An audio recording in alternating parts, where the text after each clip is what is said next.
Assalamualaikum warahmatullahi wabarakatuh. Assalamualaikum warahmatullahi wabarakatuh. Bismillahirrahmanirrahim. Innal hamdalillah nahmaduhu wa nasta'inuhu wa nastaghfiruh wa na'udzu billahi min shururi anfusina wa sayyiati a'malina. Man yahdihillahu fala mudilla lahu wa man yudlil fala hadiya lahu. Wa ashhadu an la ilaha illallah wahdahu la syarika lahu wa ashhadu anna Muhammadan abduhu wa rasuluh. Ya ayyuhalladzina amanu taqullaha haqqa tuqatih wa la tamutunna illa wa antum muslimun.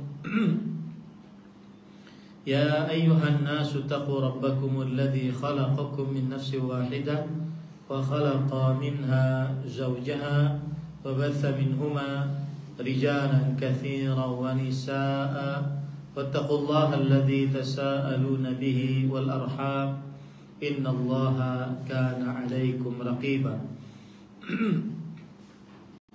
يا أيها الذين آمنوا اتقوا الله وقولوا قولا سديدا يصلح لكم أعمالكم ويغفر لكم ذنوبكم ومن يطع الله ورسوله فقد فاز فوزا عظيما. أما بعد فإن أصدق الحديث كتاب الله وأحسن الهدي هدي محمد صلى الله عليه وعلى آله وسلم وشر الأمور محدثاتها وكل محدثة بدعة وكل بدعة ضلالة وكل ضلالة في النار. Alhamdulillah, kita bersyukur pada Allah Subhanahu wa taala pada hari ini Sabtu 20 Rajab 1444 Hijriah. Kita dimudahkan oleh Allah Subhanahu wa taala untuk duduk bersama mengkaji kembali kitab Tanbihat ala ahkamin takhtassu bil mu'minat, yang artinya tuntunan praktis fikih wanita yang ditulis oleh Fadilatul Syekh Al-Allamah Dr. Saleh bin Fauzan bin Abdullah Al-Fauzan hafizahullahu ta'ala. Salawat dan salam semoga selalu Allah berikan kepada Nabi kita Muhammad sallallahu alaihi wa alihi wasallam, pada keluarga beliau, para sahabat, serta orang-orang yang mengikuti beliau sampai hari kiamat kelak. Dengan nama-nama Allah yang husna dan sifat-sifatnya yang mulia, kita berdoa, Allahumma inna nas'aluka ilman nafi'an wa rizqan tayyiban wa amalan mutaqabbala, Allahumma amin. Ahibati akhawatil muslimah yang saya cintai karena Allah, semoga Allah Subhanahu wa taala selalu memberikan afiat kepada kita di dunia dan di akhirat. Masih kita di dalam Al-Faslur Rabi', ahkamun takhtassu bil libasi wal hijab. Pasal yang keempat, hukum-hukum khusus berkaitan dengan pakaian dan hijab perempuan. Biasanya di sini ada buku yang berbahasa Indonesianya, mohon dikirimkan ke sini. Penulis mengatakan sifatul libasi syar'i lil muslimah. Alif A, sifat libas pakaian syar'i untuk wanita muslimah. Sifat pakaian untuk wanita muslimah. Awalan, yajibu an yakuna libasul mar'atil muslimah dhafiyan yasturu jami'a jismiha anir rijalil ladina laysu min maharimiha. Yang artinya seorang wanita muslimah pakaiannya harus menutup seluruh apa saja yang menjadi Di sini disebutkan wajib pakaian wanita muslimah menutup seluruh badannya dari laki-laki yang bukan dari mahram-mahramnya. Yang bukan dari mahram-mahramnya. Apa dalil akan syarat dari pakaian wanita muslimah yang pertama ini, yaitu menutup seluruh tubuhnya? Maka dalilnya pada ikhwah yang dirahmati oleh Allah Subhanahu wa taala adalah Allah Subhanahu wa taala berfirman di dalam surat An-Nur ayat 31, yaitu ya qul lil mu'minati yaghdudna min absarihinna wa yahfazna furujahunna. Katakanlah wahai Muhammad sallallahu alaihi wasallam untuk wanita yang beriman agar pakaian mereka, sebentar saya ini dulu.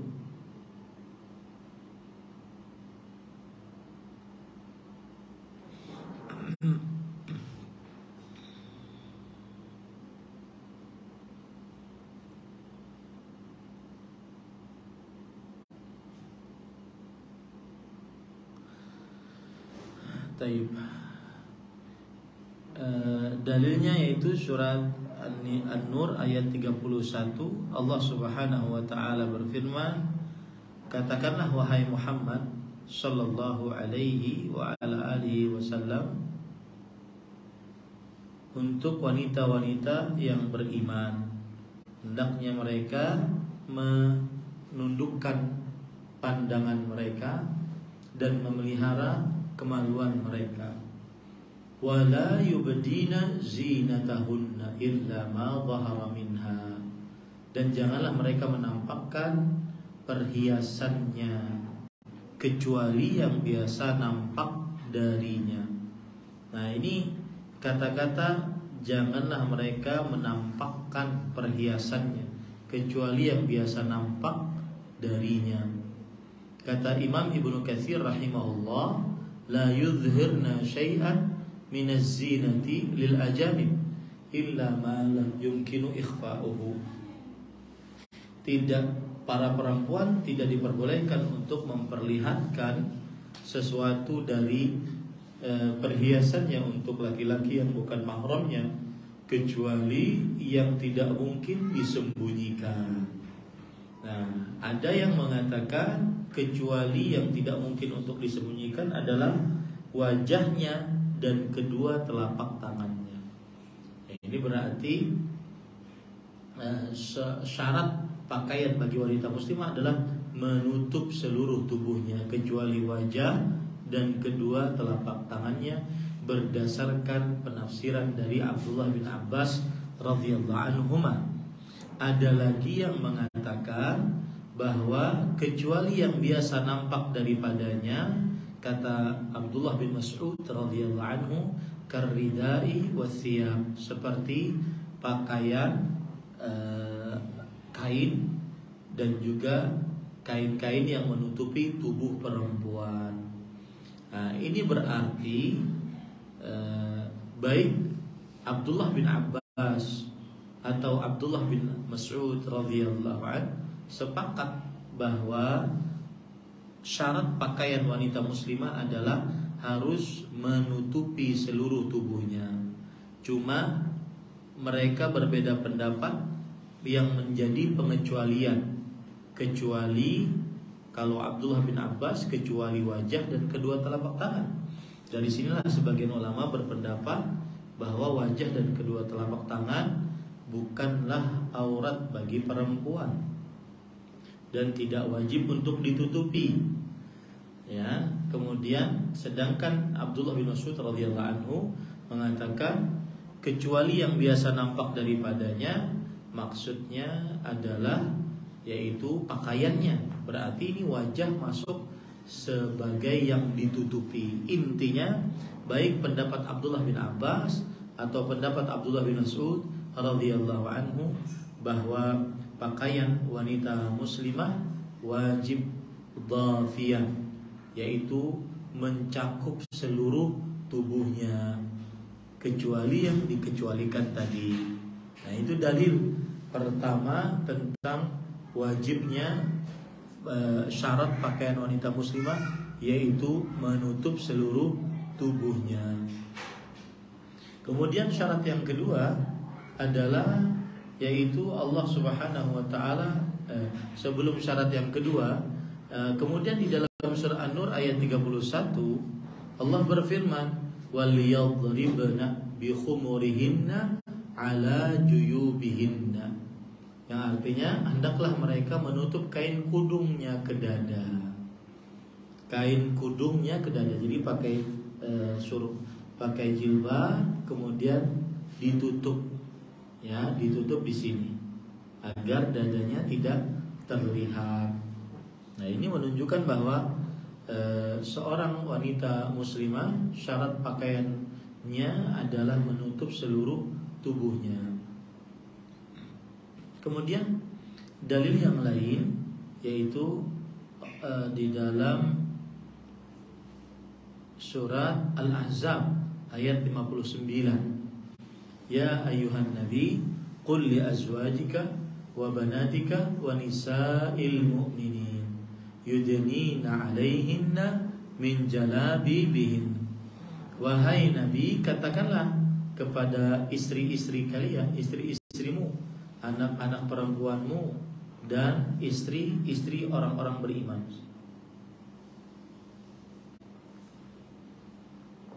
hendaknya ia mengulurkan jilbabnya.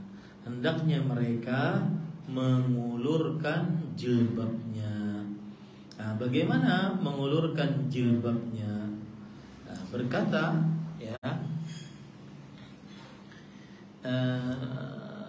Abdullah bin Mas'ud radhiyallahu anhu, Imam Qatadah bin Da'amah As-Sadusi, Al-Hasan Al-Basri, para ahli tafsir generasi salaf mengatakan yang dimaksud dengan memanjangkan jilbabnya, ya, memanjangkan jilbabnya, mengulurkan jilbabnya adalah ar-rida wa fawqal khimar, yaitu kain di atas khimar. Ini saya beri contoh ya Ibu. Ini rambut, kemudian di atas rambut ada kain penutup rambut, itu namanya khimar. Kemudian di atas khimar ada kain penutup khimar, dari kepala rambut, atas kepala rambut menutupi seluruh tubuh, itu namanya jilbab. Nah, itu namanya apa? Jilbab. Nah, itulah yang dimaksud oleh Abdullah bin Mas'ud dan yang lain-lainnya, bahwa agar dijulurkan. Ya, Mas siapa? Bukunya mana? Buku. Oh, bukunya. Baik. Agar dijulurkan, ya. Nah, dijulurkan di sini maksudnya adalah jilbabnya tadi, bukan khimarnya. Jilbabnya tadi dijulurkan.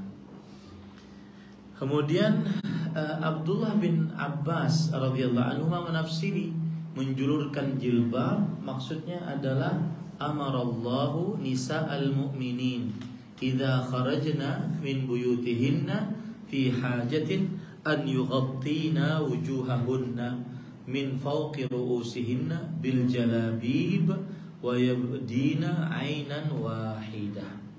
Yang artinya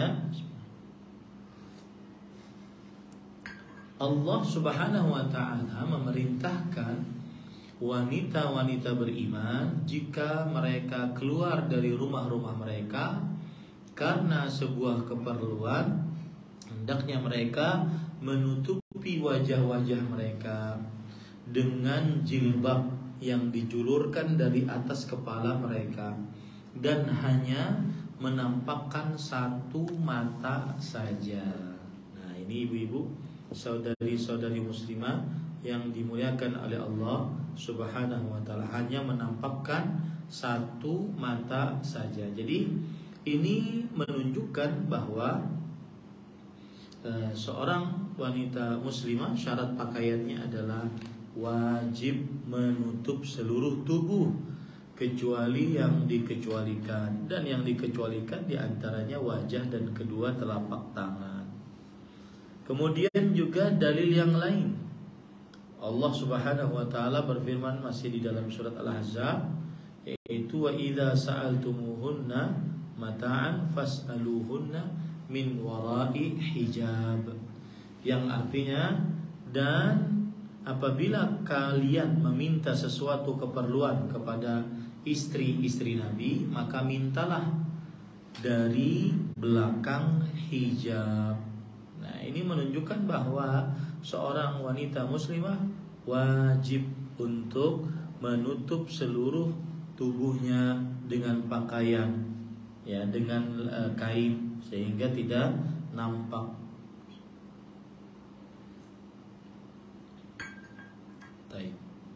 Kalau kita baca tafsiran dari dari para ulama tafsir, di antaranya kama nahaitukum 'anid dukhuli 'alaihinna kadzalika la tanzuru ilaihinna bil kulliyah, sebagaimana aku larang kalian untuk masuk ke dalam rumah istri-istri Nabi, maka demikian pula jangan kalian melihat kepada istri-istri Nabi sama sekali. Walau kana li ahadihim hajah yuridu tanawulaha minhunna fala yanzur ilaihinna wala yas'alahunna hajatan illa min wara'i hijab. Jika salah seorang di antara kalian punya keperluan menginginkan untuk mendapatkannya dari istri-istri Nabi, maka janganlah melihat kepada mereka, dan mintalah hajat tersebut dari balik hijab, ya, dari balik hijab. Nah, adapun dalil dari hadis Rasul Sallallahu Alaihi Wasallam, masih banyak tadi ya dalil-dalil dari ayat Al-Quran, bahwa ini bukunya ya di halaman 75 ya, bahwa syarat bentuk pakaian bagi wanita muslimah adalah yaitu menutupi seluruh tubuhnya. Dalilnya dari hadis Rasul, di antaranya yaitu Rasulullah sallallahu alaihi wasallam bersabda, al-mar'atu aurah idza kharajat istashrafaha syaitan. Ya, artinya wanita itu adalah aurat. Nah, ini hadis menunjukkan bahwa seluruh bagian dari wanita adalah aurat di hadapan para lelaki yang bukan mahramnya, baik itu wajahnya ataupun sebagian dari anggota tubuhnya. Bahkan Imam Ahmad rahimahullah berkata, "Dhufrul mar'ah aurah." Kukunya para perempuan itu adalah aurat. Fa idza kharajat min baitiha fala tubin minha syai'an wala khuffiha. Dan jika salah seorang perempuan keluar dari rumahnya, maka janganlah dia memperlihatkan dari kuku-kukunya sedikit pun. Wala khuffaha, dan juga sepatunya. Fa innal khuffa yasifu al-qadama. Sesungguhnya sepatu membentuk telapak kaki. Nah, ini ibu-ibu, saudari-saudari muslimah. Jadi sangat-sangat perhatian terhadap perempuan. Syarat bentuk pakaian perempuan adalah menutup seluruh tubuhnya, termasuk di dalamnya adalah telapak kaki. Ya, termasuk di dalamnya adalah telapak kaki. Nah, kemudian termasuk dalil yang lain yang menunjukkan bahwa syarat pakaian wanita muslimah adalah menutup seluruh tubuhnya, yaitu Rasulullah sallallahu alaihi wasallam bersabda dalam hadis riwayat Bukhari Dan yang lainnya dari Abdullah bin Umar radhiyallahu anhuma, la tantaqibul mar'atul muhrimah wa la talbasul quffazain. Seorang wanita muslimah tidak memakai cadar dan tidak memakai sarung tangan. Ini menunjukkan pada ikhwan yang dirahmati oleh Allah Subhanahu wa taala bahwa seorang wanita muslimah salah satu syarat bentuk pakaiannya adalah menutup seluruh tubuhnya kecuali yang dikecualikan sampai lengan. Ya, untuk memakai sarung tangan kan ada lengannya, sampai lengan maka itu wajib untuk ditutup. Karena boleh dibuka telapak tangannya hanya pada waktu berihram, mengerjakan haji atau umroh. Nah, kemudian dalil yang lain juga adalah, biar impas ya, 3 hadis.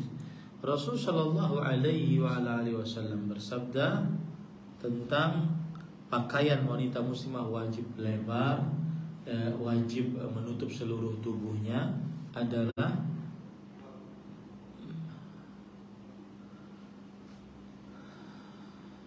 idza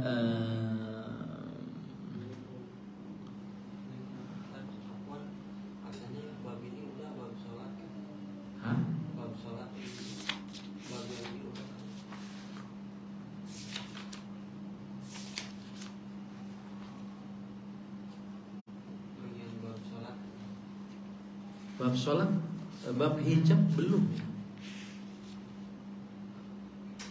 Hah?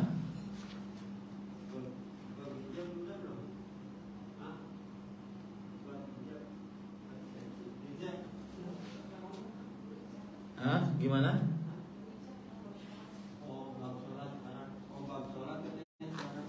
Oke. Nah, ini salah satu sebabnya adalah kadang diselingi dengan kajian-kajian tematik. Jadi ustadznya lupa, ya, karena saya kira bab hijab yang belum, bab pakaian wanita muslimah sudah, bentuk pakaiannya sudah, yang hijab yang belum. Tapi khairan insyaallah. Ini pelajaran, mungkin kajian tematiknya jangan terlalu sering ya, karena itu untuk orang awam. Kajian ibu-ibu yang sudah lama ngaji itu kajian kitab, jangan tematik. Baik, waktunya habis.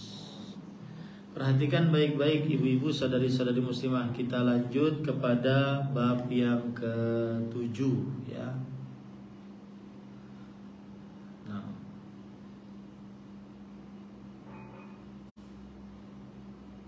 Saya tidak tahu itu apakah benar-benar selesai jilbabnya atau tidak. Baik, yang jelas kita lanjut al-faslul khamis, bab yang kelima, afwan. Fi bayani ahkamin takhtassu bil mar'ati fi salatiha. Hukum-hukum yang khusus tentang salat wanita. Setelah ini kajian tematik terserah saya. Kalau mau kajian tematik terserah saya. Ada permintaan dari panitia, saya tidak akan terima karena kejadiannya nanti seperti ini. Selesaikan saja kitabnya ya. Tematik-tematik cari ustadz lain saja. Paham Bu? Ya. Tematik-tematik cari ustadz lain saja. Nah, hukum-hukum yang khusus tentang sholat wanita. Taib, kita akan menggunakan waktu setengah jam itu atau 45 menit untuk melanjutkan kajian kita tentang hukum sholat bagi wanita. Habis itu baru pertanyaan 15 menit. Ingatkan saya, jam 14.45 selesai. Kemudian setelah itu baru pertanyaan.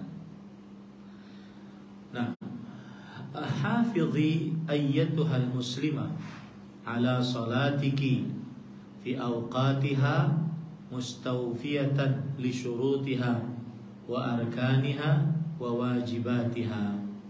Yaqulu Allah Ta'ala li ummahatil mu'minin wa aqimna as-salata wa atina az-zakata wa ati'na Allah wa rasulah. Wahai wanita muslimah, peliharalah waktu-waktu sholatmu dengan memenuhi syarat-syaratnya, rukun-rukunnya, dan hal-hal yang diwajibkannya. Apa yang dimaksud dengan waktu-waktu sholat? Yang dimaksud dengan waktu-waktu sholat adalah waktu-waktu yang telah ditentukan oleh syariat Islam untuk mengerjakan sholat, ya, sebagaimana hadis Rasul Sallallahu Alaihi Wasallam. Di antaranya Nabi Muhammad Sallallahu Alaihi Wasallam bersabda,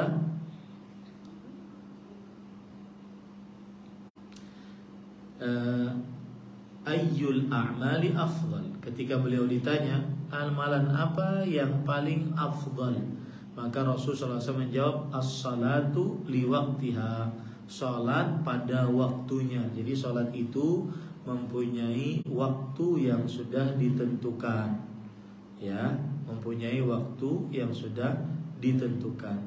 Itulah yang dimaksud dengan waktu-waktu salat. Di dalam hadis yang lain riwayat Muslim, Rasul sallallahu alaihi wasallam ditanya, "Fama ta'muruni?" yang artinya, apa yang engkau perintahkan untukku? Lalu Rasul sallallahu alaihi wasallam menjawab, "Shallis salata liwaqtiha." Salatlah pada waktunya. Salatlah pada waktunya. Baik, kemudian dengan memenuhi syarat-syarat. Dengan memenuhi syarat-syarat. Syarat-syarat maksudnya pengertian dari syarat. Apa pengertian syarat di dalam perkara fikih?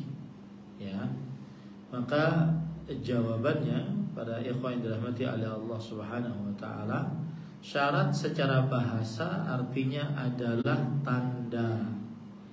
Adapun secara ilmu fikih dan usul fikih artinya adalah ma yalzamu min adamihi adamul hukm wa la yalzamu min wujudihi wujudul hukm wa la adamu lidzatihi.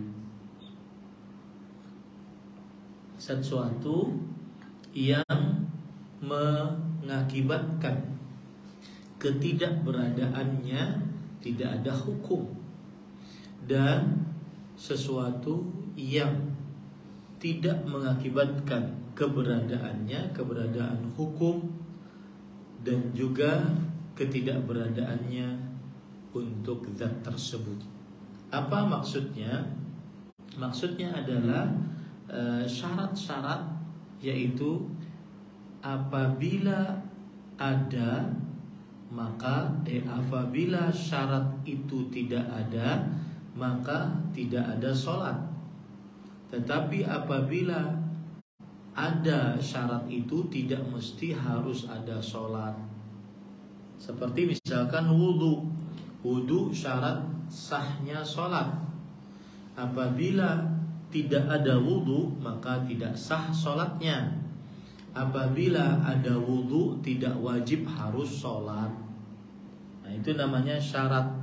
Sesuatu yang mewajibkan dari ketidakberadaannya tidak adanya hukum, ya, dan sesuatu yang tidak mewajibkan dari keberadaannya keberadaan hukum atau tidak beradanya hukum. Sholat apabila seseorang memiliki ingin sholat, maka syarat sahnya adalah wudu. Maka syarat sahnya adalah wudu. Nah, kemudian apabila seseorang berwudu, tidak wajib untuk sholat. Nah, lalu apa pengertian rukun? Ya, apa pengertian rukun? baik itu secara bahasa atau secara istilah syariat. Maka para ikhwan yang dirahmati oleh Allah Subhanahu wa taala, rukun adalah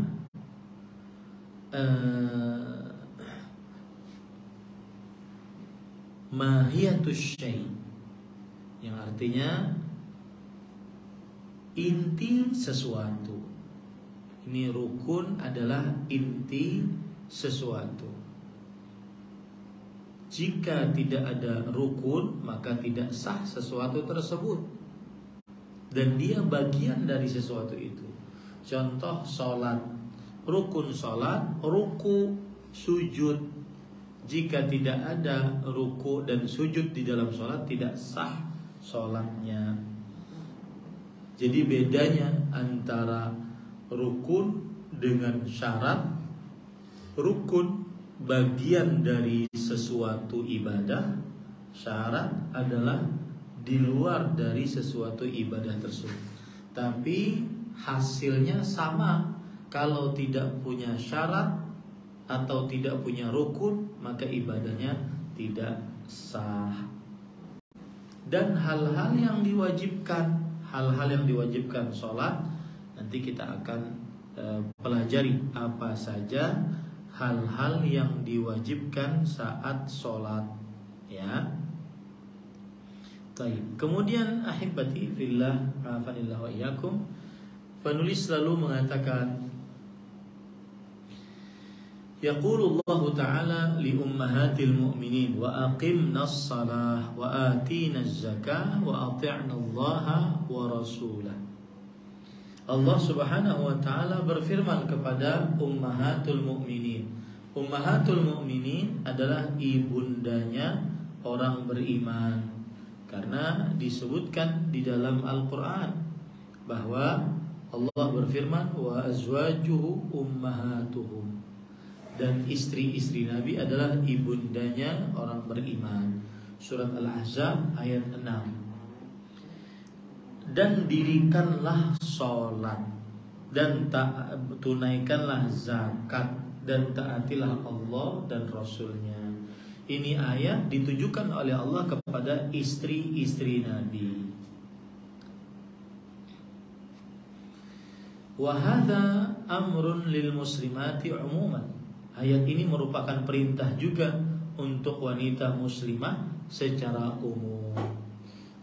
Karena tidak boleh kita mengkhususkan hukum untuk istri-istri Nabi dari perempuan-perempuan beriman selain istri-istri Nabi, kecuali dengan dalil. Dan di sini tidak ada dalil pengkhususan. Tidak ada dalil pengkhususan. Baik. Fas-salatu hiya ar-ruknu tsani min arkanil Islam wa hiya 'amudul Islam wa tarkuha kufrun yukhriju minal millah. Salat adalah rukun Islam yang kedua berdasarkan hadis Rasul sallallahu alaihi wasallam. Bunyal Islamu ala khams, syahadati alla ilaha illallah wa anna Muhammadan Rasulullah, wa iqamis salah wa ita'iz zakah. Islam dibangun di atas 5 perkara: mengucapkan 2 kalimat syahadat, mendirikan salat, membayar zakat, wal haji wa shaum Ramadan, dan menunaikan ibadah haji dan berpuasa pada bulan Ramadan. Hadis riwayat Imam Bukhari dari Abdullah bin Umar radhiyallahu anhuma. Ia merupakan tiang agama. Rasulullah sallallahu alaihi wasallam bersabda, wa amuduhus salah, dan tiang agama adalah salat. Sebagaimana hadis riwayat Imam Ahmad, wa amma amuduhu asfas salah, adapun tiang agama adalah salat. Dan meninggalkan salat merupakan kekufuran yang bisa mengeluarkan seseorang dari agama. Bahasa Arabnya wa tarkuha kufrun yukhriju minal millah. meninggalkan sholat adalah kekufuran yang bisa mengeluarkan seseorang dari agama. Ya. Apa dalil yang menunjukkan bahwa meninggalkan sholat adalah kekufuran? Ya, perhatikan dalil-dalil yang akan saya bacakan berikut ini. Di antaranya adalah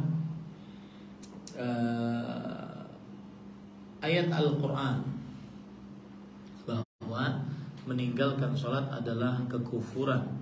Di antara dalil tersebut ada dari ayat Al-Quran. Sebentar.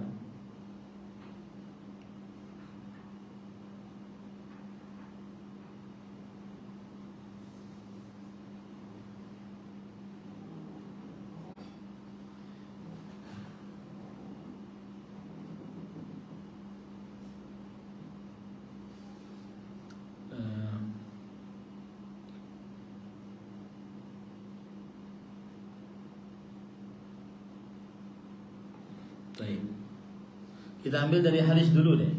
Hadis yang diriwayatkan oleh Imam Muslim dari Jabir radhiyallahu anhu. Beliau mendengar Rasulullah sallallahu alaihi wasallam bersabda, "Inna bainar rajuli wa bainasyirki wal kufri tarkas salah." Sesungguhnya antara seseorang dan kesyirikan, kekufuran adalah meninggalkan sholat. Hadis ini menunjukkan jarak antara seseorang dengan kesyirikan, kekufuran adalah meninggalkan sholat. Kalau sudah meninggalkan sholat, tidak ada lagi jarak antara dia dengan kesyirikan dan kekufuran. Begitu juga hadis riwayat Tirmidzi dari Buraidah radhiyallahu anhu bahwa Rasulullah sallallahu alaihi wasallam bersabda, "Al-'ahdul ladzi bainana wa bainahumus shalah, faman tarakaha faqad kafar." Perjanjian yang ada antara kami orang Islam dan mereka orang kafir adalah perkara sholat. Siapa yang meninggalkannya maka sungguh ia telah kafir. Kemudian juga dalam hadis yang lain riwayat Imam Ahmad bahwa Rasulullah sallallahu alaihi wasallam bersabda, "La tatrukis salata muta'ammidan, fa innahu man taraka as-salata muta'ammidan faqad bari'at minhu zimmatullahi wa rasulih." Artinya, janganlah kamu tinggalkan sholat dengan sengaja, karena sesungguhnya siapa yang meninggalkan sholat dengan sengaja maka telah terlepas darinya jaminan Allah dan Rasulnya. Kalau Allah tidak menjamin, berarti bisa diancam dengan siksanya Allah subhanahu wa ta'ala. Kemudian juga perkataan dari salafus saleh, di antaranya Umar bin Khattab radhiyallahu anhu, bahwa Umar bin Khattab berkata, "La hadza fil Islam liman taraka as-salah." Tidak ada bagian dalam Islam bagi yang meninggalkan salat. Kemudian Imam Mujahid, kalau tadi sahabat yang turun ke tabi'i, Imam Mujahid rahimahullah bertanya kepada Jabir radhiyallahu anhu, "Maka na yufarraqu bainal kufri wal imani 'indakum fi ahdi Rasulillah sallallahu alaihi wasallam." Artinya apa yang membedakan antara keimanan dan kekafiran bagi kalian para sahabat di zaman Rasulullah sallallahu alaihi wasallam? Maka Jabir radhiyallahu anhu menjawab, salat, ya, salat. Kemudian juga Al Hasan Al Basri berkata, "Ya bani Adam, ayyu syai'in ya'izzu 'alaika min dinik idza hanat 'alaika salatu." Wahai anak Adam, wahai kita semua, dan sesuatu apakah yang berharga atasmu dari perkara agamamu jika salatmu tidak penting lagi bagimu? Ini tidak ada yang berharga bagi siapa yang meremehkan perihal salat. Kemudian seorang tabi'i, Abdullah bin Syaqiq rahimahullah, beliau berkata, seorang tabi'i terkenal ini karena bertemu dengan pembesar-pembesar sahabat. Kana ashabun Nabi sallallahu alaihi wasallam la yarawna syai'an minal a'mali tarkuhu kufrun ghairas salah. yang artinya para sahabat Nabi Muhammad SAW tidak berpendapat ada suatu amalan jika ditinggalkan akan mengakibatkan sebuah kekufuran selain sholat. Ya, para sahabat Nabi Muhammad SAW tidak berpendapat ada suatu amalan jika ditinggalkan akan mengakibatkan sebuah kekufuran selain sholat. Nah, ini kan banyak sekali, ya. Bahkan Imam Asy-Syaukani rahimahullah, beliau ini ulama Islam abad ke-13 Hijriah, berkata, yang terlihat jelas dari redaksi bahwa perkataan ini adalah kesepakatan para sahabat, karena perkataannya para sahabat Nabi Muhammad SAW adalah sebuah bentuk jamak dan plural, ya. Kemudian dan masih banyak lagi perkataan-perkataan para ulama, di antaranya Imam Ahmad rahimahullah, atau Imam Ishaq bin Rahawih yaitu ulama Islam abad 238 Hijriah, temannya Imam Ahmad ini. Beliau mengatakan, qad sahha an Rasulillah sallallahu alaihi wasallam anna tarikas salati kafir. Telah sahih dari Rasulullah SAW bahwa yang meninggalkan salat hukumnya kafir. Wa kadzalika kana ra'yu ahli ilmi min ladun Nabi sallallahu alaihi wasallam ila yaumina hadza. Dan demikianlah pendapat para ulama dari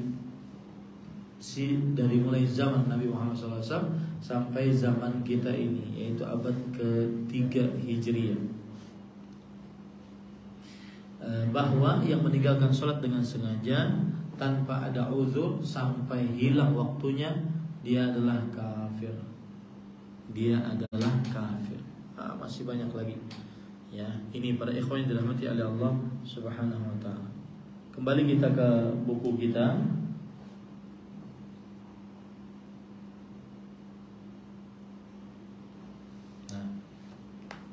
Maka tidak ada agama, tidak ada Islam bagi orang yang tidak sholat, bagi dia laki-laki maupun wanita, sedangkan mengulur-ulur waktu sholat sampai akhir waktu tanpa alasan yang disyariatkan oleh agama, termasuk menyia-nyiakan sholat. Nah, ini saya bacakan bahasa Arabnya. Penulis rahimahullah hafizahullah ta'ala berkata, fala dina wala islama liman la salata lahu minar rijali wan nisa. Nah, tidak ada bagian dari agama Islam bagi siapa yang tidak sholat, baik itu laki-laki ataupun perempuan, dan mengakhirkan waktu sholat dari waktunya tanpa ada alasan syar'i adalah meremehkan perihal sholat tersebut.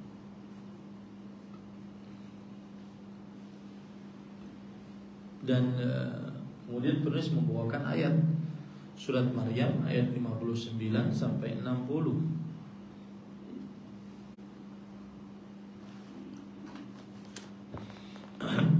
Ayatnya berbunyi, maka datang sesudah mereka generasi pengganti yang buruk, yang menyia-nyiakan sholat dan mereka menurutkan hawa nafsunya, maka kelak mereka akan menemui kesesatan kecuali orang-orang yang bertaubat. Para ikhwan yang dirahmati oleh Allah Subhanahu wa taala,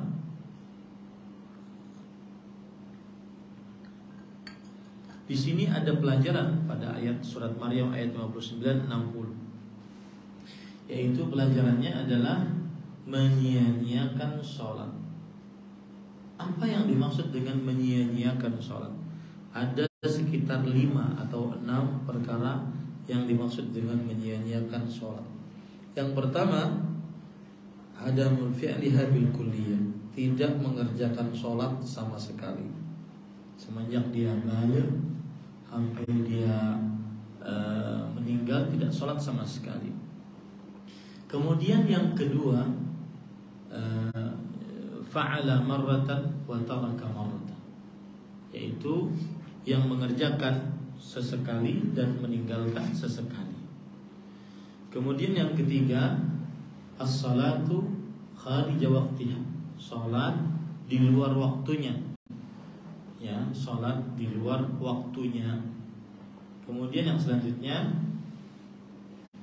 salat pada waktunya. Salat pada waktunya, salat di akhir waktunya maksud saya. Salat di akhir waktunya seperti orang munafik. Rasulullah SAW bersabda, tilka salatul munafiq, tilka salatul munafiq, tilka salatul munafiq. Itu adalah salatnya orang munafik. Itu adalah salatnya orang munafik. Itu adalah salatnya orang munafik. Yarqubu syams hatta idza kanat baina qarnai syaitan. Apa itu yang dimaksud dengan menunggu matahari? Ya, sampai matahari di antara dua tanduk syaitan.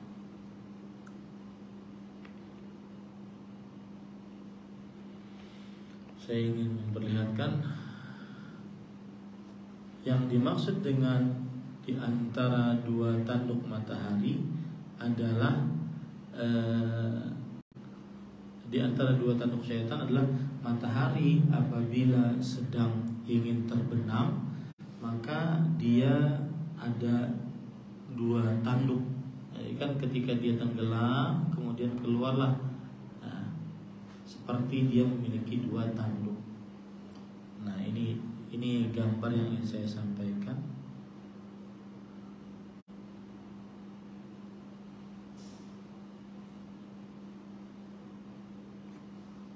Perhatikan baik-baik. Nah, asalnya begini. Kemudian setelah itu seperti ini. Jadi dua tanduk syaitan. Nah, ini contoh orang yang menyia-nyiakan sholat, yaitu orang yang sholat di akhir waktu tanpa ada alasan yang dibenarkan oleh syariat.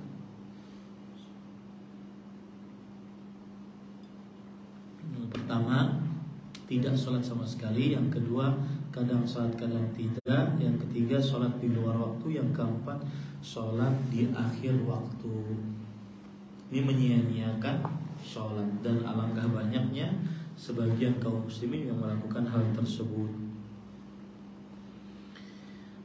Kemudian dari ayat ini juga kita ambil pelajaran bahwa orang yang melalaikan sholat pasti dia sedang memperturutkan syahwatnya.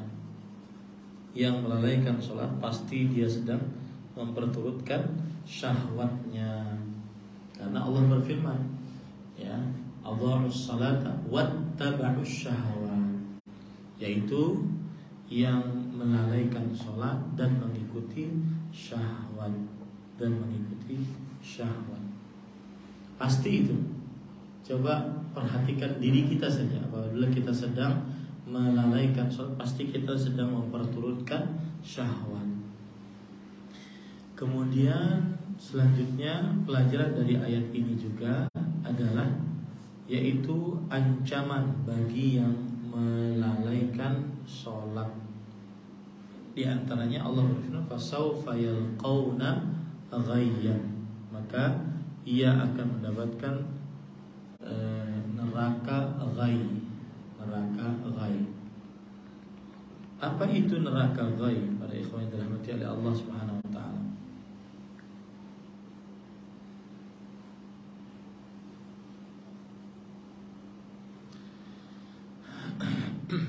Saya bacakan tafsiran dari para ulama tafsir.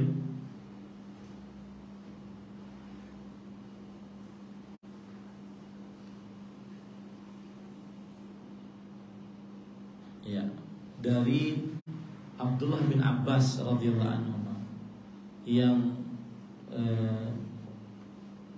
mereka akan dapatkan adalah ghair adalah khusranan, yaitu kerugian. Kemudian Imam Qatadah bin Da'amah Sadusi mengatakan syarran, mereka akan mendapatkan keburukan. Kemudian Abdullah bin Mas'ud radhiyallahu anhu mengatakan wadin fi jahannam ba'idul qa'ri khabithut ta'mi, lembah dalam neraka jahanam yang dalam dan busuk baunya. Nah, ini yang disebut dengan ghai. Kemudian Abu Iyad rahimahullah menafsiri ghai adalah wadin fi jahannam min qayh wa tab, lembah dalam neraka jahanam yang isinya adalah muntahan penghuni neraka dan juga darah-darah. Nah, begitu ya, berat meninggalkan sholat. Kemudian penulis mengatakan waqad dzakara al-Hafidz Ibnu Katsir fi tafsirih an jami'i min a'immatil mufassirin anna ma'na idha'ati as-salah idha'atun mawaqituha bi an tusalla ba'da ma yakhruju waqtuha wa fassara al-ghayy alladhi yalqunahu bi annahu al-khasar fassara bi annahu wadin fi jahannam. Yang artinya Al-Hafidz Ibnu Katsir. Al-Hafidz Ibnu Katsir ini nama lengkapnya siapa? Ya. Nama lengkapnya Ibnu Katsir rahimahullah adalah Muhammad. Beliau nama lengkapnya adalah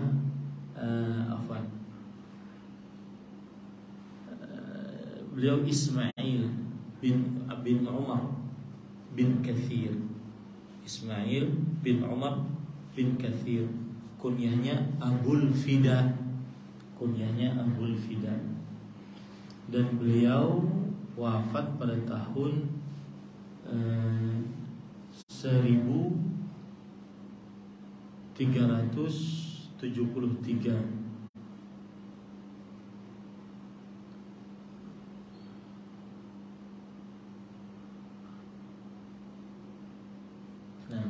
Al-Hafidz Ibnu Katsir rahimahullah dalam tafsirnya menyebutkan dari sejumlah ahli tafsir tentang arti dari kalimat menyia-nyiakan sholat ini, menyia-nyiakan waktu dengan pengertian ia melakukan sholat setelah waktunya mulai habis.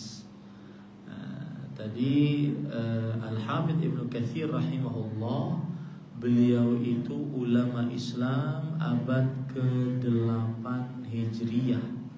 Ya, wafat pada tahun 774 Hijriyah. Ini biar kita tahu ulama-ulama kita kenapa kemudian sampai sampai disebutkan perkataan beliau. Ternyata beliau bukan orang sembarangan, ahli tafsir. Ya, wafat pada tahun 774 Hijriyah. Kemudian dan ghai ditafsirkan dengan mereka yang mendapatkan kerugian. Ghai juga ditafsirkan dengan nama jurang di neraka sebagaimana yang sudah saya sebutkan tadi.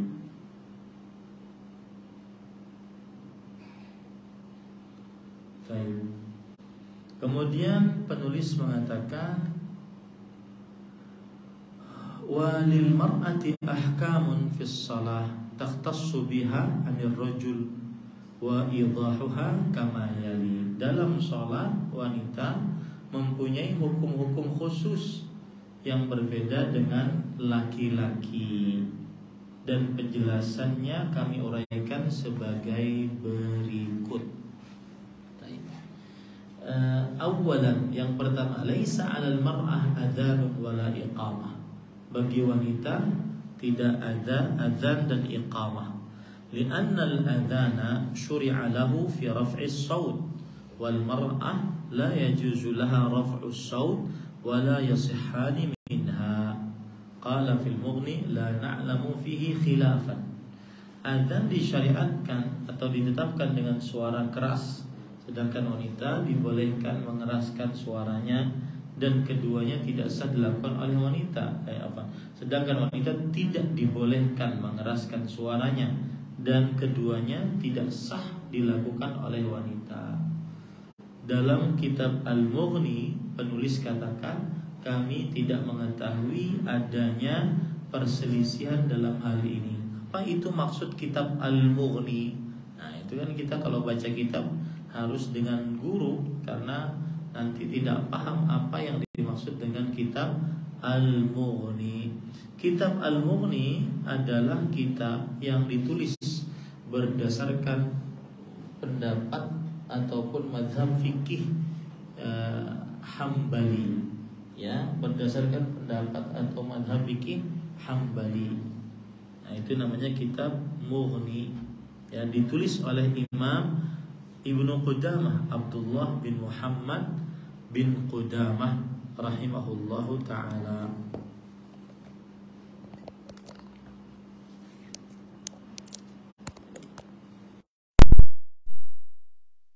Kemudian ahibati fillah, afanillah wa iyyakum, di sini disebutkan bahwa wanita muslimah tidak ada azan dan iqamah. Nah, coba kita gali lagi permasalahan ini, para ikhwah yang dirahmati oleh Allah Subhanahu wa ta'ala. Saya akan sebutkan perbedaan pendapat di antara para ulama tentang permasalahan wanita tidak disyariatkan untuk mengumandangkan azan.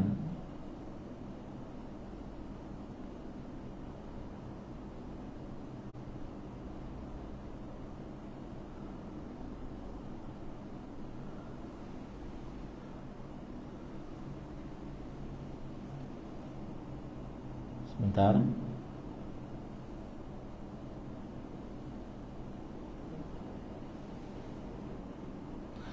Baik, perhatikan baik-baik. Disyaratkan bagi yang mengumandangkan azan di sholat jamaah laki-laki. Hendaknya yang mengumandangkan azan adalah lelaki, di jamaah laki-laki, ya. Dan ini mazhab jumhur dari mazhab Maliki, Syafi'i dan Hambali.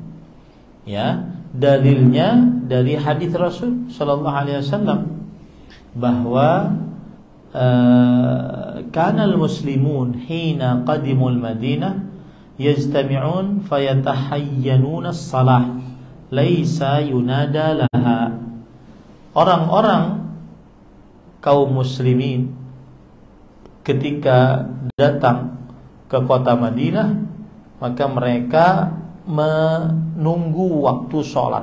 Tidak ada yang mengumandangkan untuk mengajak sholat. Dulu nggak ada azan, ya, sebelum disyariatkannya azan.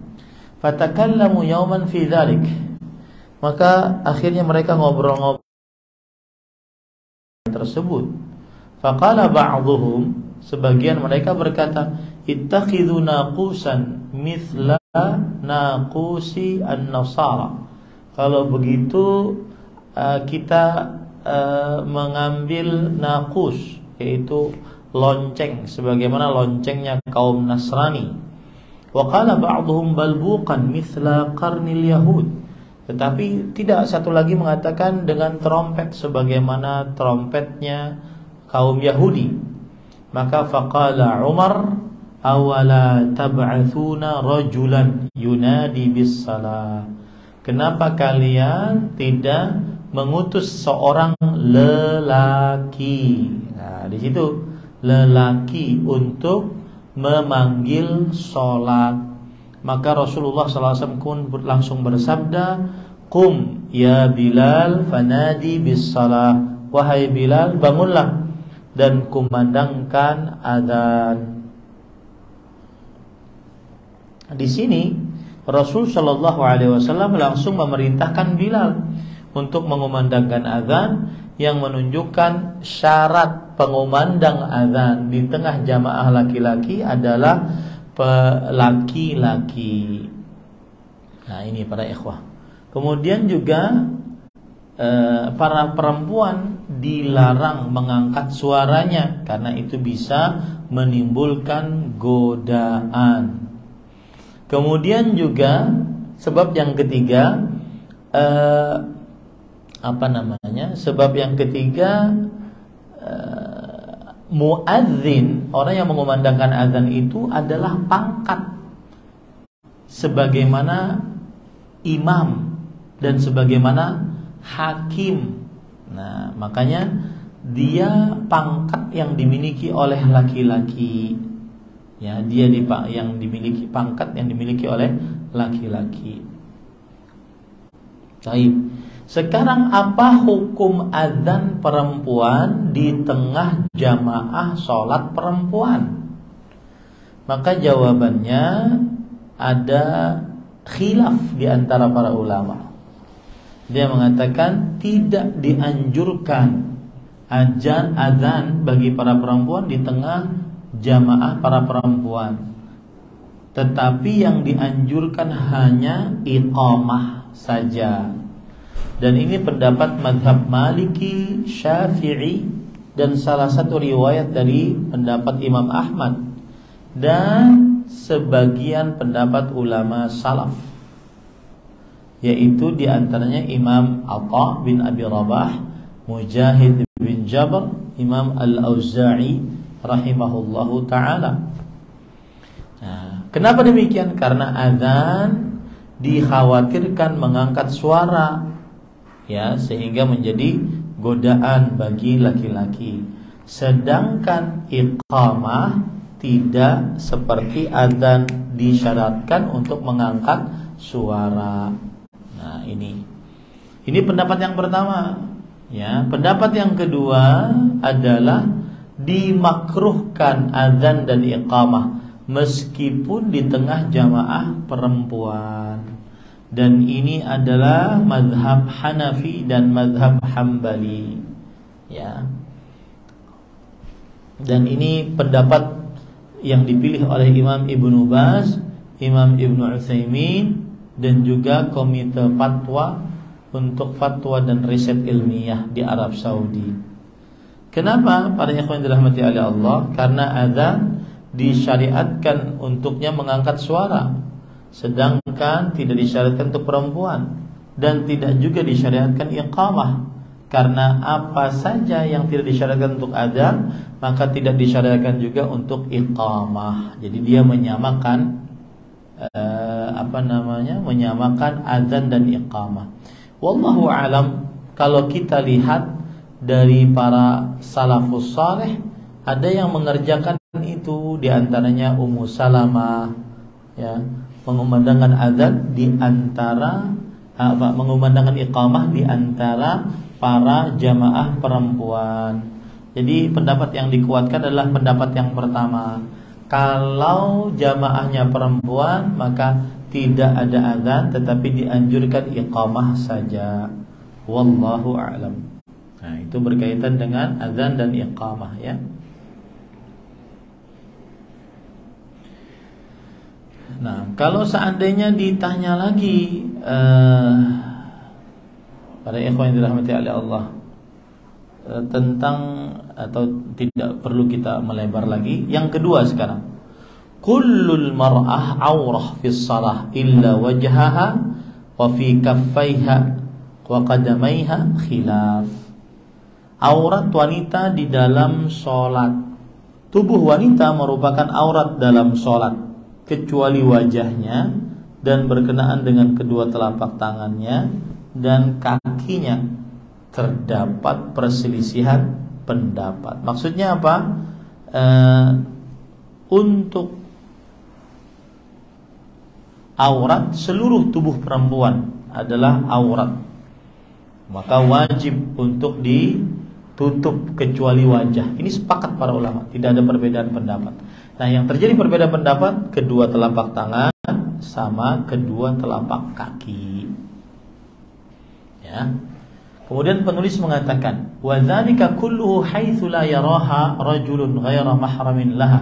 Fa in kana yaraha rajulun ghaira mahramin laha, wajaba 'alaiha sitraha kama yajibu 'alaiha sitraha kharij as-shalah 'anil rijal. Yang artinya, Dan semua itu tidak boleh terlihat oleh laki-laki yang bukan mahramnya. Maksudnya kalau lagi sholat kan wajahnya terbuka, maka ini adalah sholat yang tidak terlihat oleh laki-laki yang bukan mahramnya.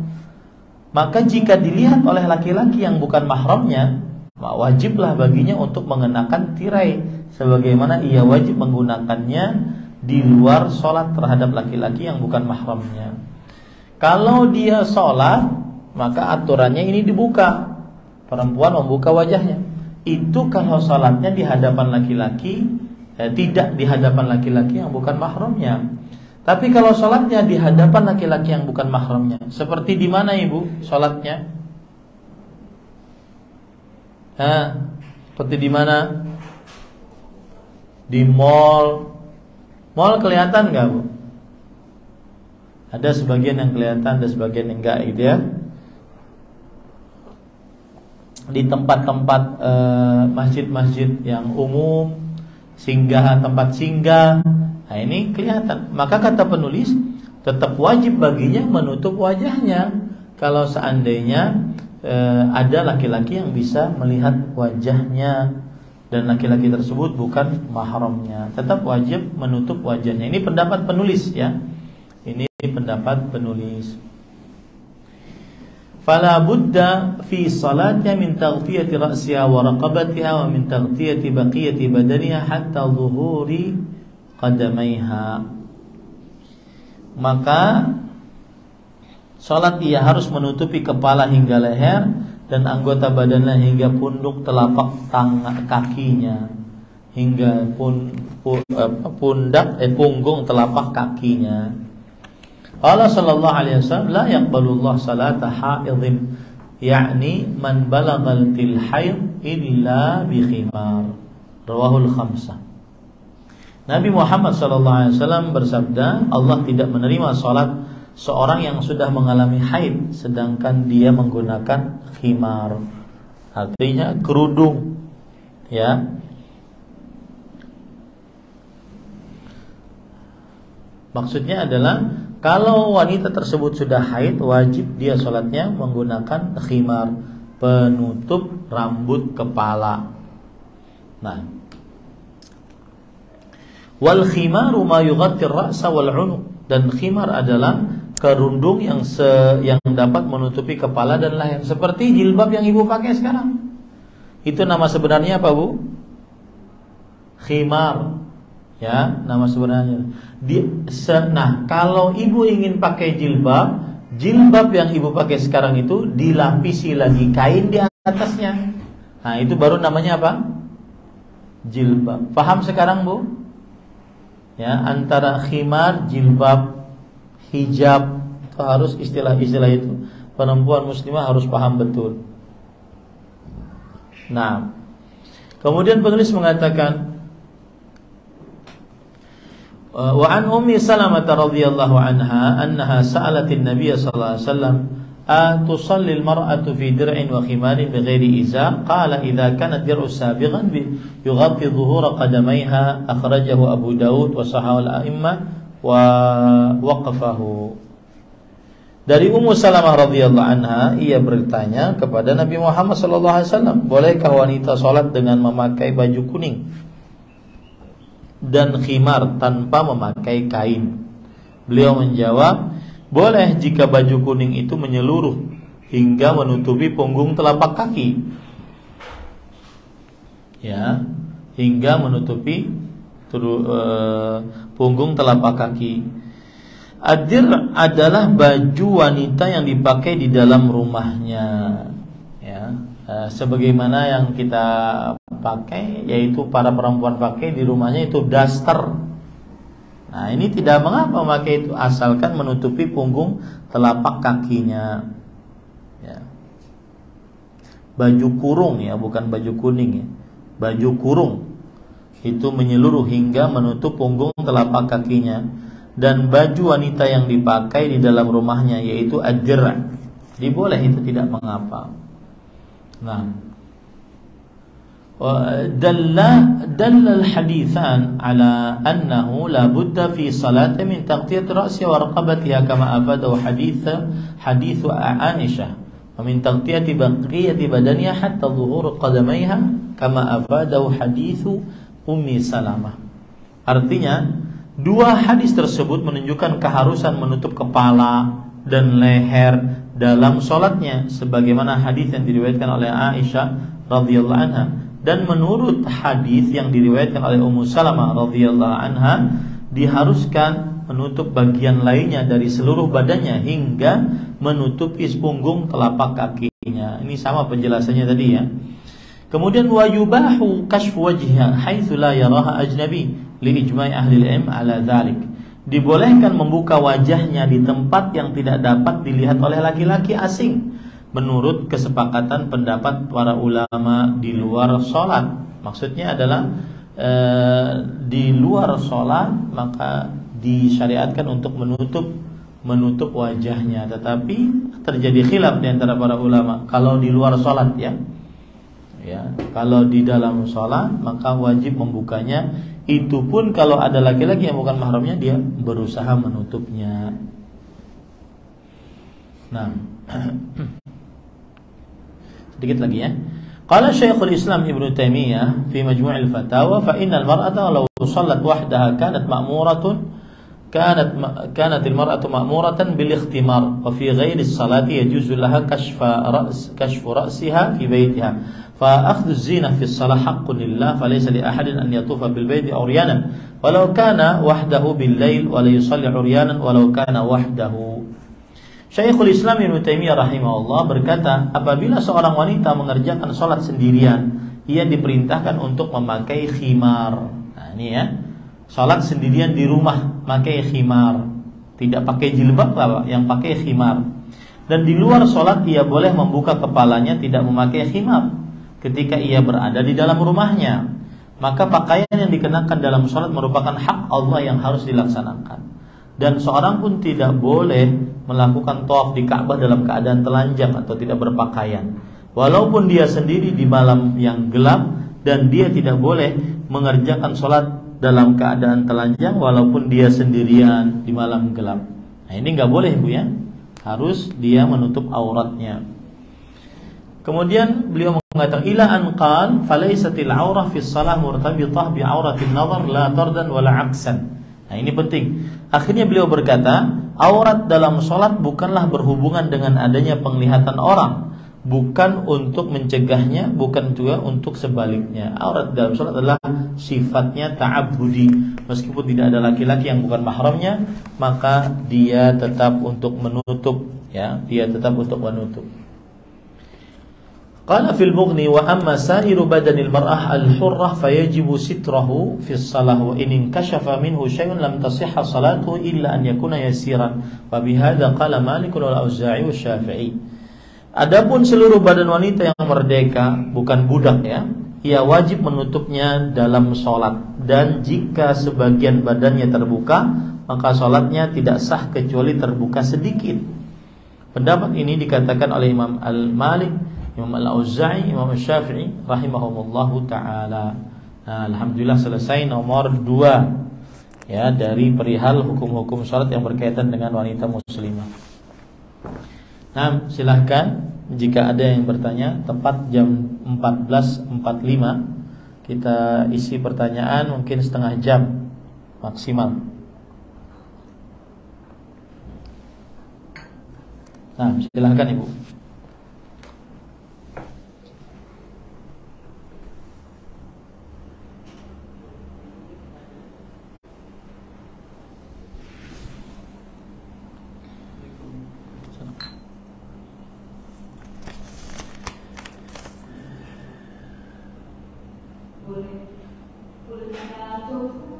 Boleh Ibu, silakan. Waalaikumsalam warahmatullahi wabarakatuh. Semoga Ustaz serta keluarga dan kita semua yang hadir di sini senantiasa mendapat ridho dari Allah Subhanahu wa taala. Amin. Mau tanya masalah saf dalam salat. Untuk wanita mana yang lebih utama ketika berjamaah dengan laki-laki? Apakah karena di lantai 2 boleh paling depan atau paling belakang atau seperti apa? Terima kasih sudah jawabannya. Bagus pertanyaan Ibu. Jazakillahu khairan. Barakallahu fiik atas pertanyaannya. Saya jawab bismillah walhamdulillah. Jawabannya adalah asal hukumnya saf bagi perempuan adalah di belakang yang lebih utama dibandingkan di depan. Berdasarkan hadis Rasul sallallahu alaihi wasallam, khairu sufufin nisa akhiruha wa syarruha awwaluha. Yang artinya sebaik-baik saf bagi perempuan adalah yang paling akhir dan yang paling buruk adalah yang paling pertama. Tetapi jika seperti yang sudah Ibu sebutkan tadi, perempuan di tempat tersendiri, entah itu di lantai 2, entah itu di sebuah ruangan tersendiri, maka tetap berlaku saf pertama lebih utama. Kenapa? Karena ilatnya, sebabnya perempuan di depan paling buruk safnya ketika tidak ada hijab antara saf laki-laki dengan saf perempuan, ya, sehingga yang di depan bisa terlihat oleh laki-laki. Wallahu alam. Ada lagi yang langsung? Baik, saya bacakan di sini. Apakah anak sudah balik sebaiknya wajahnya ditutup? Jawabannya adalah iya. Sebaiknya ditutup karena al-mar'atu aurah, wanita itu adalah aurat. Apalagi di zaman sekarang perempuan sebaiknya menutup wajahnya karena banyaknya kamera yang mengintai dia. Sebaiknya menutup wajahnya.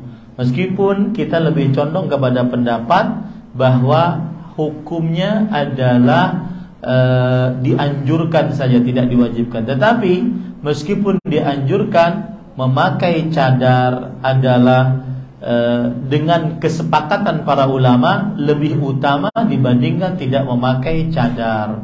Kemudian yang kedua, memakai cadar adalah pakaian istri-istri Nabi dan sahabat-sahabat wanita di zaman Rasulullah sallallahu alaihi wasallam. Wallahu alam. Sebenarnya pakai cadar boleh alisnya terlihat atau tidak? Jawabannya, alis adalah bagian dari kecantikan dan perhiasan bagi seorang perempuan, maka ditutup alisnya. Wallahu a'lam.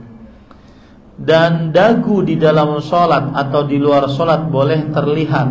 Yang tidak boleh terlihat di bawah dagu di sini nih. Kelihatan nggak, Bu? Saya mempraktekkan kelihatan. Ya, di sini yang tidak boleh terlihat. Adapun dagu yang di sini tidak mengapa. Yang termasuk lalai dalam sholat apa saja? Apa kadang suka telat tapi tidak keluar waktu, seperti isya, ngantuk, apa tidur dulu boleh atau tidak? Jawabannya, yang termasuk melalaikan sholat yang sudah saya sebutkan tadi. Yang pertama, tidak sholat sama sekali. Yang kedua, kadang sholat kadang tidak. Yang ketiga, sholat di luar waktu tanpa ada alasan yang dibenarkan oleh syariat. Yang keempat, sholat di akhir waktu tanpa ada alasan yang dibenarkan oleh syariat. Bolehkah tidur antara maghrib dan isya? Maka para ikhwah yang dirahmati oleh Allah Subhanahu wa ta'ala,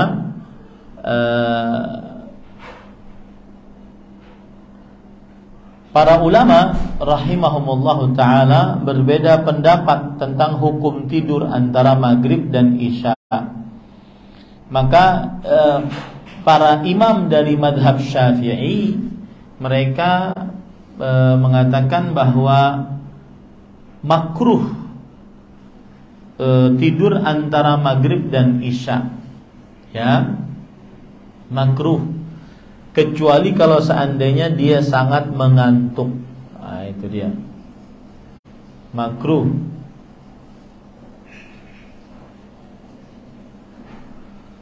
Taib. Yang jelas para ikhwan dirahmati oleh Allah Subhanahu wa taala, terjadi khilaf di antara para ulama, dan wallahu alam kita lebih condong kepada pendapat bahwa tidur antara maghrib dan isya dimakruhkan, karena Nabi Muhammad SAW memakruhkan tidur sebelum sholat isya dan melarang berbicara setelah sholat isya. Semestinya dia harus sabar sampai disolatkan isya, ya, sampai disolatkan isya. Karena Rasulullah SAW kana yakrahun naum qablaha wal hadits ba'daha. Nabi Muhammad SAW membenci tidur sebelum sholat isya dan ngobrol-ngobrol setelah sholat isya. Wallahu a'lam. Ada lagi yang langsung? Saya mau menyekolahkan anak di SD Sunnah, tapi dekat rumah tidak ada SD Sunnah. Saya juga sedang menjaga ibu yang tinggal dekat kontrakan saya, atau ibu tidak mau diajak tinggal bersama saya. Saya bingung, kalau pindah rumah dekat sekolah sunnah berarti saya meninggalkan ibu tinggal sendiri, tidak ada keluarga lain yang bisa jaga ibu. Kalau tidak pindah rumah, anak saya sekolah di SD bukan sunnah, bagaimana ya Ustaz? Saya sangat ingin anak saya bisa sekolah sunnah. Jawabannya adalah, ini sebenarnya jika yang bertanya adalah anak perempuan, maka mengurus ibu adalah kewajiban dari anak laki-laki. Adapun anak perempuan, dia ikut suami dan lebih dari mengurus suaminya dibandingkan dia mengurus ibunya. Karena kalau mengurus ibu berarti dia antara dua pilihan, tinggal bersama ibu dan itu harus dengan keridhaan suami, atau dia tinggal di dekat rumah ibu dan dia harus pergi ke rumah ibu untuk mengurus ibu. Nah, ini semuanya adalah harus berkonsultasi dengan suami. Maka saya nasihatkan, di samping permasalahan menyekolahkan anak, semestinya yang mengurus ibu adalah keluarga laki-laki sang ibu. Adapun seorang perempuan jika sudah menikah, maka dia lebih mengutamakan mengurus suaminya dan anak-anaknya, meskipun tidak boleh dia menelantarkan ibunya. Tetapi yang lebih wajib adalah laki-laki dari keluarga ibu tersebut, ya. Karena seorang perempuan tidak diperbolehkan untuk keluar rumah dan suaminya ada di tempat kecuali dengan izin suaminya. Nah, kecuali tadi ada opsi yang pertama yang saya sebutkan, bahwa bahwa ibu tersebut tinggal bersama saudari. Nah, itu harus dengan izin suami, ya. Wallahu a'lam. Nah, adapun anak sekolah kemudian dia mengurus ibunya bagaimana? Maka bisa digabung insyaallah taala. Ya, dia sekolahkan sunnah, kemudian dia juga mengurus ibunya, bisa digabung insyaallah. Siapa yang berusaha untuk taat, maka niscaya Allah akan memudahkannya untuk taat. Ada yang langsung? Bila seorang wanita sedang berada di suatu perjalanan, bukan safar, tiba-tiba ada macet parah yang kurang lebih 2 jam, apa sebaiknya sholat di kendaraan atau sholat di jamak?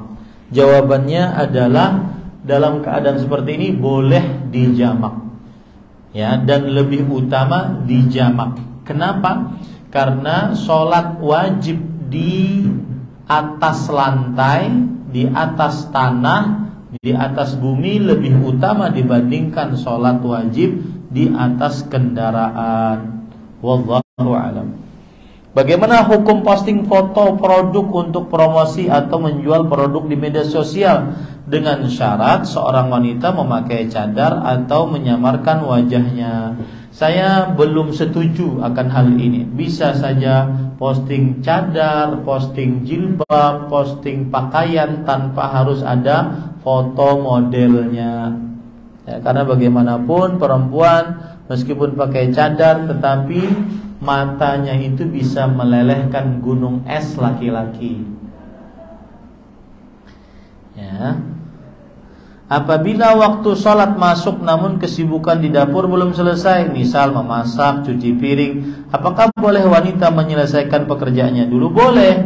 tetapi jangan sampai lalai seperti terlalu lama setelah azan sampai akhir waktu dan semisalnya. Wallahu a'lam.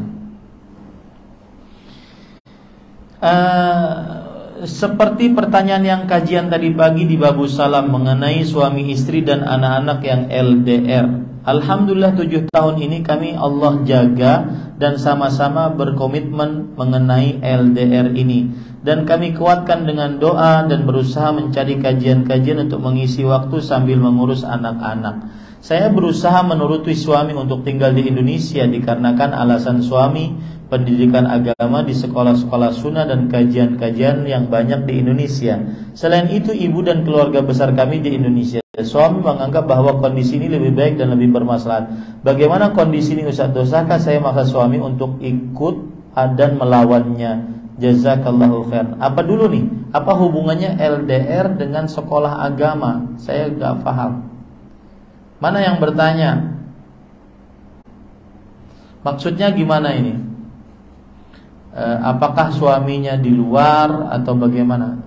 Pertanyaannya tidak jelas. Ya. Ada yang mau menjelaskan?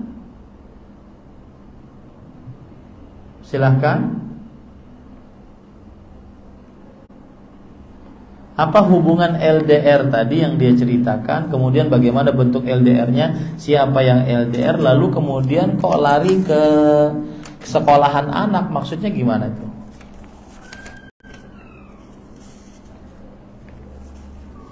Nah, ada yang mau atau ditulis lagi biar jelas ya.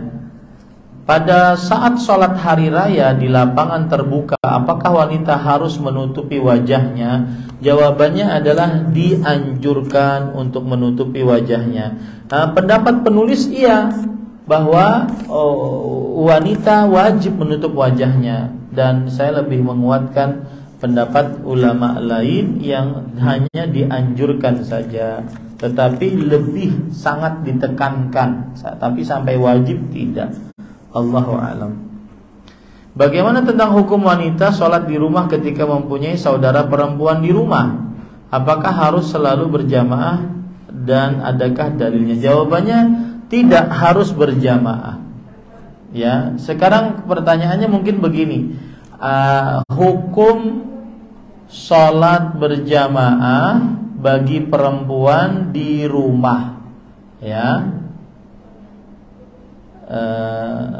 Di rumah bagi perempuan. Nah, apa hukumnya itu para ikhwan yang dirahmati oleh Allah Subhanahu wa taala? Baik. Ini lebih utama jika mudah untuk dikerjakan berjamaah di rumah. Ya, lebih utama. Karena di dalamnya terdapat pengajaran bagi anggota keluarga, kemudian di dalamnya terdapat ketenangan, kemudian mendengarkan bacaan, ya, dan seterusnya. Maka intinya seorang perempuan, para perempuan berjamaah di rumah lebih utama. Tetapi apakah dia pahalanya 27 derajat? Maka itu hadisnya berkaitan dengan sholat di masjid. Wallahu a'lam. Jika suami bilang kalau kita tidak cocok karena tidak sekupu, apakah itu artinya talak? Maka jawabannya ini namanya adalah ucapan talak yang tidak jelas. Dan ucapan talak yang tidak jelas itu dimintai keterangan dari suami. Apa maksudmu? Apakah mau mentalak saya? Nah, seperti itu. Dimintai keterangan. Wallahu alam. Apakah orang yang meninggalkan sholat dan melalaikan sholat maka mendapatkan ancaman neraka ghaib yang tadi disebutkan? Maka jawabannya iya. Tadi yang sudah kita sebutkan. Melalaikan sholat diantaranya meninggalkan sholat, sama sekali tidak sholat, atau terkadang sholat, terkadang tidak. Atau yang ketiga adalah sholat di akhir waktu, ya, atau sholat di luar waktu. Itu 4 perkara itu, ya. dan masuk ke dalam neraka ghail, atau masuk ke dalam neraka saqar, atau masuk ke dalam neraka wail. Allah berfirman, fawailun lil musallin.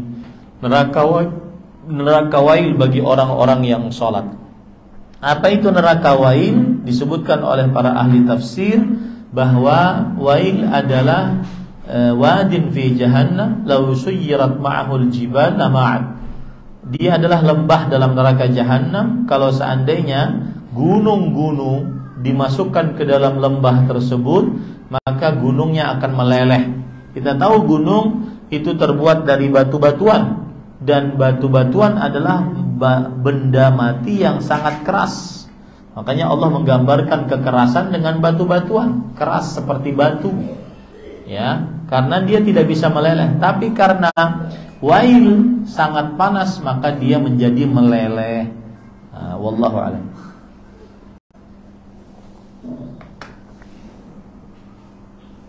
Apakah ada atau boleh mengqadha salat 5 waktu dikarenakan dulu dengan sengaja meninggalkannya? Jawabannya adalah, nah ini pentingnya yang saya sebutkan tadi. Salat itu ada waktunya. Jika salat di luar waktunya, maka itu mengerjakan ibadah tidak pada waktunya, dan itu tidak sah.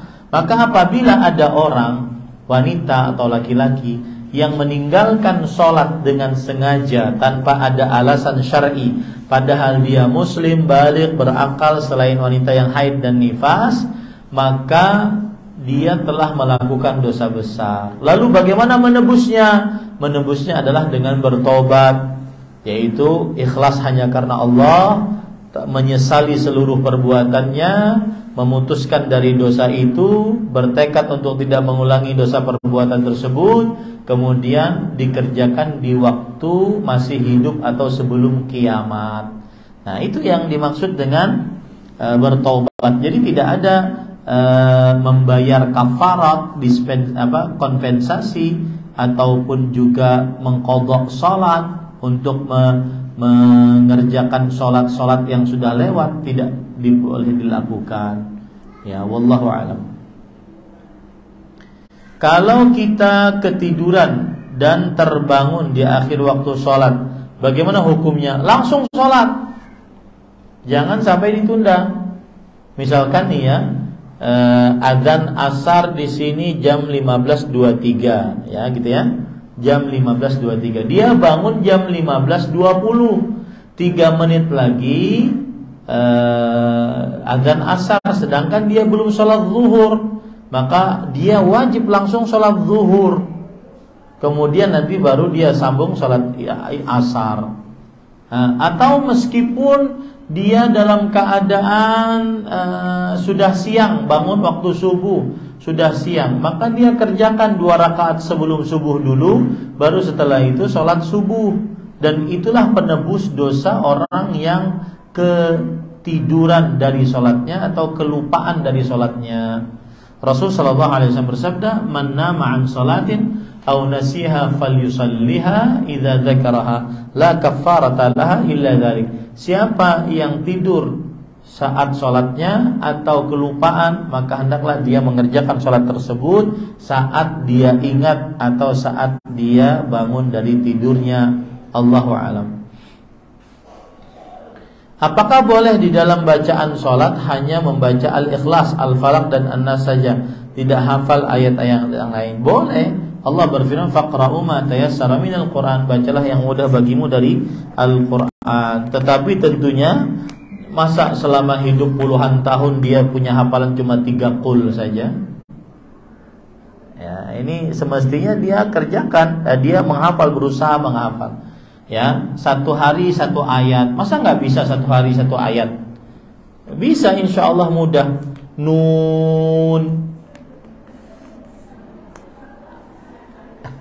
Nah, itu kan 1 hari 1 ayat. Yasin. Nah, itu kan 1 ayat. Masa nggak bisa? Ya, 1 hari 1 ayat. Baik. Bagaimana hukumnya dalam sholat menahan kentut? Makruh hukumnya. Karena Rasul sallallahu alaihi wasallam bersabda, la salata bi hadratit ta'am wala huwa yudafi'uhu al-akhbathan.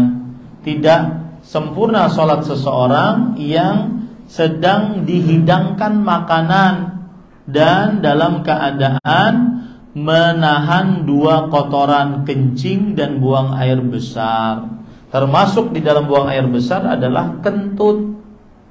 Dan tidak enak kalau lagi sholat dalam keadaan menahan kentut, karena dikhawatirkan nanti diganggu oleh syaitan. Ya, wallahu a'lam. Apakah salat sah apabila ada bacaan ayat-ayat yang lupa kemudian diganti dengan bacaan yang lain? Ya, sholatnya sah, tidak berpengaruh kepada kesahan sholat.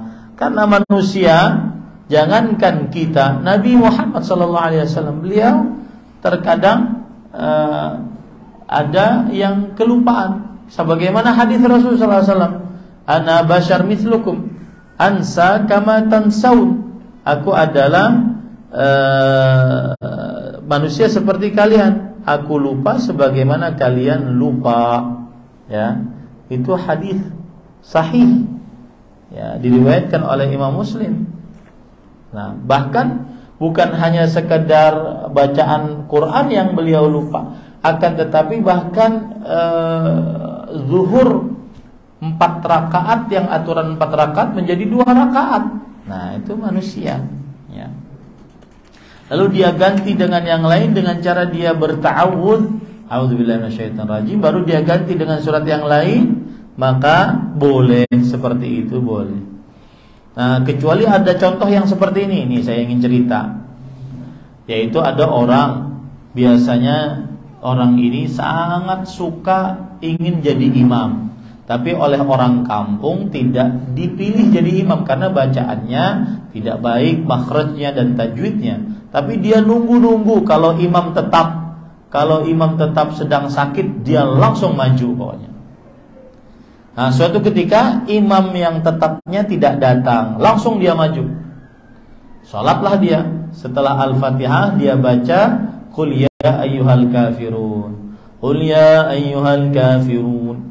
La a'budu ma ta'budun wa la antum 'abiduna ma a'bud wa la ana 'abidun ma 'abadtum wa la antum 'abiduna ma a'bud wala antum 'abiduna ma a'bud wala ana 'abidun ma a'bud. Enggak sampai-sampai. Makmum yang di belakang kan kesel. Maka akhirnya kata si makmum yang di belakang, dilakumin aja deh. Nah, ini makmumnya batal sholatnya. Ya, karena ngomong kan nggak nyampe lakum dinukum waliyadinnya, cuma muter-muter di situ doang. Ya, ini batal salatnya. Nah, ya. Baik. Saya punya hutang janji sama orang untuk masa depan akhirat. Sedang uang dan warisanku tidak diberi kakak dan sekarang diambil orang. Rasulullah SAW, jika kita meninggal tidak atau ada hutang, tidak disolatkan atau tidak disolatkan nyawanya. Kalau saya bagaimana Ustaz? Apakah di meja hijaukan? Cucu saya sudah wafatkan karena saya gelisah. Intinya kalau seandainya bukan hutang, maka pada saat itu tidak dinamakan hutang. Adapun sekedar janji, maka dia tidak berhutang, tapi dia berjanji. Mudah-mudahan Allah mengampuninya. Beda dengan hutang yang dia minjem orang, kemudian dia belum kembalikan sampai mati. Nah, itu beda dengan dia berjanji kepada orang. Ya. Wallahu a'lam. Taib. Ada lagi yang langsung? Salam warahmatullahi wabarakatuh. Silahkan.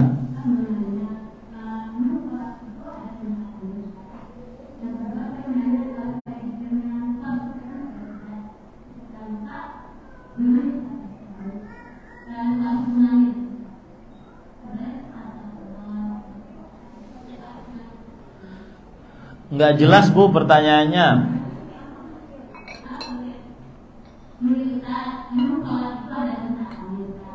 Apa Bu? Sholat ada apa? Hentakan, tingkatan. Oke.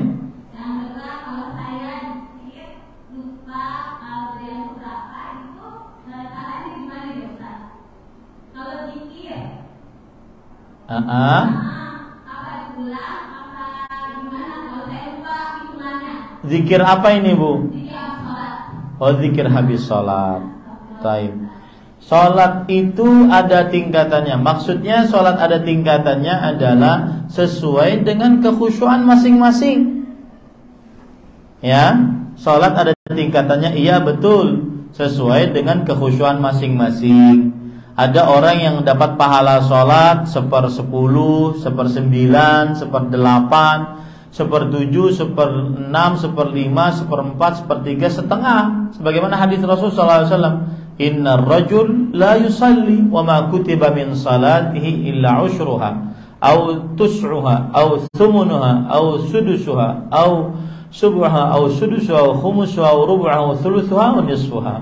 Ada orang yang salat tidak ditulis dari pahala salatnya kecuali 1/10, 1/9, 1/8, 1/7, 1/6, 1/5, 1/4, 1/3, 1/setengah. Jadi sholat itu tingkatan-tingkatan sesuai dengan kekhusyuan masing-masing. Betul itu. Kemudian tetapi ingat, bukan berarti sholat itu ada tingkatan. Maksudnya ada yang boleh sholat, ada yang gak sholat. Enggak. Setiap muslim yang baligh, berakal, dan selain wanita yang haid dan nifas, maka wajib sholat baginya. Taib. Kemudian kalau lupa zikir setelah sholat bagaimana? Diulang, tapi jangan sampai dia was-was. Karena sebagian ahli ibadah itu ada was-was. Wah, udah 10, kayaknya baru 5 nih. Ulang lagi, jangan was-was. Kalau dia terputus atau lupa, maka dia ulang. Ya, dia sambung. Dia ingatnya berapa, dia sambung, bukan diulang. Dia ingatnya berapa, dia sambung. Wallahu a'lam. Ada lagi? Sudah? Cukup ya? Kita cukup. Ada lagi? Waalaikumsalam warahmatullahi wabarakatuh.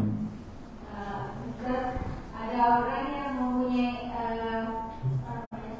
berpendapat bahwa harus pakai mukena itu kayak karena mindsetnya dia itu dari dulu pakai mukena. Nah, batasannya itu seperti apa? Karena sebagian akhwat itu ada yang terlalu berlebihan. Mungkin sudah pakai, misalnya udah pakai yang syar'i, tetapi tangannya dimasukkan ke dalam bajunya gitu. Terus ada juga yang terlalu berlebihan, juga terlalu menyepelekan. Tapi saya pernah lihat ada orang sholat pakai celana. Ya, itu pertanyaannya. Bismillah, walhamdulillah, wassalatu wassalamu ala rasulillah wa ala alihi wa sahbihi wa man wala, amma ba'd. Iyyakum wal ghulu fa innama ahlaka man kana qablakum al ghulu.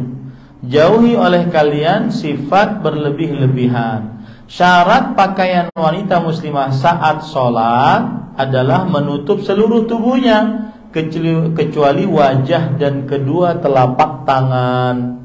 Wajah ini terjadi ijma', kesepakatan para ulama. Wajah boleh dibuka. Nah, kedua telapak tangan sama kedua telapak kaki terjadi ikhtilaf di antara para ulama. Ya, terjadi ikhtilaf di antara para ulama rahimahumullahu taala. Saya akan sebutkan ikhtilaf tersebut di antara para ulama. Para ulama biasanya membicarakan ini adalah di dalam syarat sahnya sholat. Nah, syarat sahnya sholat ya bagi perempuan adalah diantaranya menutup aurat, ya, menutup aurat. Nah, para ikhwan yang dirahmati oleh Allah Subhanahu wa taala, batasan menutup aurat di dalam sholat bagi perempuan adalah seluruh wajahnya. kecuali seluruh tubuhnya kecuali wajah dan kedua telapak tangan. Dan kedua telapak tangan ini mazhab Hanafi tidak mewajibkan menutup kedua telapak kaki bahkan. Jadi ijma' para ulama, hampir ijma' para ulama bahwa wanita ketika sholat yang wajib ditutup adalah seluruh tubuhnya kecuali wajah dan kedua telapak tangan. Ya, wajah dan kedua telapak tangan. Ini tidak mengapa. Nah, dan ini adalah mazhab Maliki dan mazhab Syafi'i. Dan ini pendapat kebanyakan para ulama, bahkan dinukilkan ijma' atasnya. Ya. Nah, kalau sudah kita pahami demikian, maka perempuan tidak boleh terlalu berlebih-lebihan. Ya, perempuan tidak boleh terlalu berlebih-lebihan seperti itu. Taib. Nah, sekarang ada sebagian lagi yang terlalu meremehkan memakai celana. Nah, perhatikan apa hukum memakai celana? Jawabannya adalah dimakruhkan di dalam sholat perempuan memakai celana. Kenapa? Karena akan membentuk tubuh perempuan. Dan membentuk tubuh ini yang terlarang, bukan karena dia celananya itu, tetapi membentuk tubuhnya. Ya, wallahu a'lam. Ini kira-kira yang bisa sampaikan ibu-ibu, saudari-saudari muslimah. Jazakumullahu khairan atas perhatiannya. Jadi sudah disepakati ya ibu, insyaallah untuk kajian tematik biar saya saja yang menentukan. Ya, ibu-ibu panitia nggak usah minta-minta lagi. Nanti kejadian kayak tadi. Sayang waktunya setengah jam. Aturan kita bisa lebih banyak untuk menggapai perihal sholat. Karena terpotong-potong dengan tematik. Ya, bersabar saja, ngaji kitab itu harus sabar, tapi ilmunya dalam. Betul apa betul ibu? Oke, baik. Ini yang bisa kita cukupkan dengan kafaratul majlis. Subhanakallahumma bihamdik, asyhadu an la ilaha illa anta, astaghfiruka wa atubu ilaik. Wassalamualaikum warahmatullahi wabarakatuh.